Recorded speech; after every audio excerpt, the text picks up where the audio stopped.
Today we're going to take a look at possibly the best early leveling Sorcerer build. This makes use of shock skills for incredible AoE and damage from early on, provides great synergy with a few pyromancy mechanics to get additional buffs, and still has great overall defenses. This easily lets you breeze from level 1 to 50, and the best part is that there's a minimal investment that you need to make in legendary aspects to get the build off the ground and going. This is how the skill tree looks like. By the way, our main two abilities are going to be the Arc Lash and the Chain Lightning. Arc Lash is a great damage skill in fact, and one of the few you can go ahead and invest more than a few points into, thanks to its high amount of critical hits that you can do with it. For the other one, we went with the Greater Chain Lightning upgrade, as it makes the skill now deal 10% extra damage when it bounces off of you. Especially in single target situations, when you get to bounce that multiple times between you and your target, this really ramps up that damage. Now, once we unlock the first enchantment slot at level 15, you'll want to place the Chain Lightning ability in it for the additional passive. This will make it now cast an extra Chain Lightning automatically after you spend 100 mana. So pretty much every third cast gives you that at no additional cost. Now in the defensive skill line, pretty much everything here is top tier, so we're gonna go ahead and get the enhanced ice armor. This gives us a solid damage absorption and the 25% extra mana regen, which you will need with this build going forward. Teleport with the shimmering upgrade. This makes this already amazing escape ability to now also provide a hefty 30% damage reduction.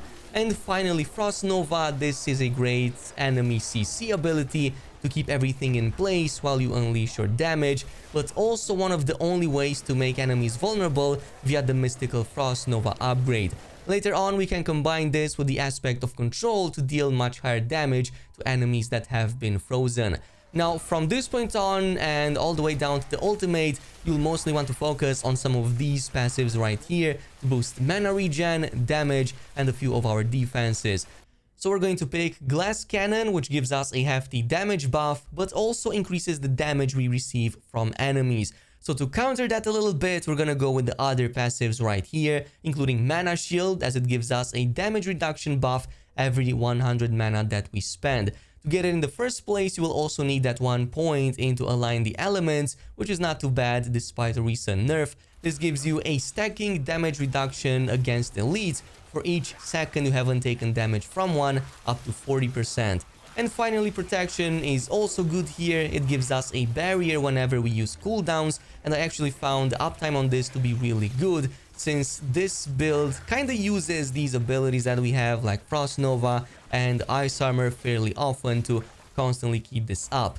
Now, once we reach the ultimate stage, the skill of choice here is going to be the Unstable Current, and we're only going to go for the enhanced version of it. With this, whenever you cast a shock skill, a random core, conjuration, or mastery shock skill is also being casted on top, massively contributing to your damage. This is what you'll pop right away in boss fights to burn them down quick, or against large groups of enemies to also take them down quickly. So best keep it for these situations because the cooldown on this ability is really long, 70 seconds in total, and there's no real way to actually bring that down. Now, once you pass level 30 and also get your second enchantment slot, you kind of have a couple of directions to take this build in, depending if you want a lot more AoE explosions or a lot more buffs. That's because we can place 1 point into either Firebolt or Fireball and place it in the enchantment slot, the second one that we unlocked. So for the Firebolt, this is the preferred route, as it makes all of your hits, even the ones with the shock skills, now set enemies on fire. And once we get to set enemies on fire, we can actually combine them with the following 3 passives over here to get some really good buffs on top. This includes the Fury Surge that gives us a great mana regen when killing burning enemies, which we constantly do with this build, so it's nice to have that additional way to regenerate even faster, even more so since this build tends to consume it like mad. Additionally, Warmth works really well here too for the extra heals for every nearby burning enemy. So you can just survive for a lot longer if you just set a lot of enemies on fire. The Chain Lightning will bounce between multiple targets very easily, so pretty much entire groups of enemies are always going to be set on fire no matter what. In this case, it does help you a lot with survivability because, as I've said, we're a bit squishy with this. We also get the Glass Cannon, so we don't really want to make any mistakes. However, I also ran with the Fireball variant instead, which now makes enemies detonate and deal the fireball damage in a pretty nice AoE around them. So this no longer benefits from the aforementioned passives, but I found it to be a great way to deal with large groups of enemies.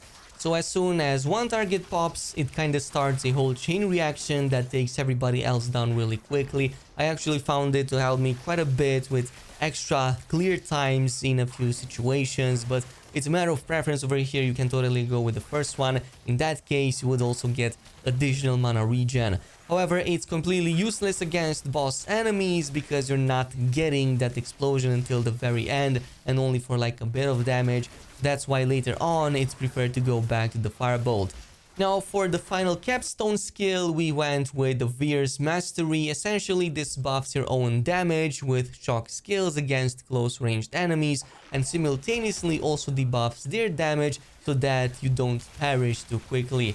Critical strikes actually increase this bonus by 25% for 3 seconds, and since we can crit fairly often with this build, it has a really good uptime.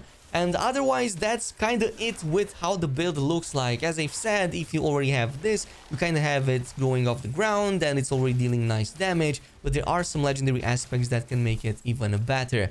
So one of them is the recharging aspect. This is something that you can actually get super early from the Fractured Peaks, and this is going to make you regen mana on chain lightning bounces. Actually works really great because even like later on, mana and consumption of it is still pretty much a problem. Also, aspect of control, you get this later on from the Sunken Library, and it gives you a significant damage buff against enemies that we freeze with the Frost Nova. So once you do get a whole group like that, it's a nice way to unleash your damaging attacks. I eventually got a weapon with it as a random drop, but if you don't, you can just grab the legendary aspect and place it on an amulet. I've seen quite a few drops with the stable offensive current on them. This has a chance to give you kind of like a smaller version of the unstable current when you don't use the actual unstable current, as in it kind of casts this ability that you see circling around me and just searching for enemies. It can come in quite in handy, deal some pretty nice damage over there. It can also crit, and you can also combine this with some other aspects to increase your critical chances even more. Otherwise, just as usual, we went with the aspect of the Disobedience for the extra defenses, and maybe you might also want to mix in the aspect of the Expectant as you attack enemies with the basic skill, in this case Arc Lash. This increases your next core skill damage by up to 30%. So the way you want to set this all up is just unleash Chain Lightning first and consume as much mana as possible to deal damage and set them all on fire. This also gives you those buffs, including to the mana regen. From here, you can just use the Arc Lash to naturally build up your mana and deal some extra crits. And if you're in harm's way, you can just dodge or use the teleport really easily.